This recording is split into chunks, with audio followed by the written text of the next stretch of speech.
പേരെന്താന്ന് പറഞ്ഞേ? പറഞ്ഞിട്ടില്ല. എന്താ പറയില്ലേ? പറയും. എങ്കി പറ. ആന്റണിന്നാ. എന്ത് Gani? Antony. Good night aunty Gani. ശ്രദ്ധിക്കാം, സാധാരണ ഇന്റർവ്യൂ ചെയ്യുന്ന ആൾക്കാരെ പോലെയല്ല മഞ്ജുളൻ ഇന്റർവ്യൂ ചെയ്യുന്നത്. ഈസി ക്വസ്റ്റ്യൻസ് മഞ്ജുളന്റെ നിഘണ്ടുവിലേ ഇല്ല. ബുദ്ധി കൊണ്ട് മാത്രം ഉത്തരം പറയണം.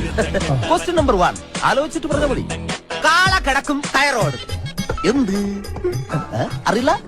പരമകഷ്ടം. ക്വസ്റ്റ്യൻ നമ്പർ 2 മുറ്റത്തെ ചെപ്പിന് അടപ്പില്ല. എന്താണ്? പെട്ടെന്ന് പറ. അറിയില്ല? കഷ്ടം. എന്നാൽ നിങ്ങൾക്ക് പറയാൻ എളുപ്പത്തിന് ഇതിനേക്കാൾ വെറും ഈസി ക്വസ്റ്റ്യൻ ചോദിക്കാം. സൈക്കിൾ വട്ടത്തിൽ ചവിട്ടുമ്പോൾ നീളത്തിൽ പോകുന്നത് എന്തുകൊണ്ട്? അത് പറയില്ല? ഇരിക്കടോ.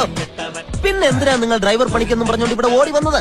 ശരി, അവസാനമായിട്ട് ഞാൻ ഒരു ചോദ്യം കൂടി ചോദിക്കും. അതിനെങ്കിലും ഉത്തരം പറഞ്ഞാൽ നാളെ മുതൽ നിങ്ങൾക്ക് ഡ്രൈവർ പണി ചെയ്യാം. ക്വസ്റ്റ്യൻ ആലോചിച്ച് മാത്രം ഉത്തരം പറയുക. കിക്കിലിക്കും കിളികൾക്കും ഉത്തരത്തിൽ ചത്തിരിക്കും.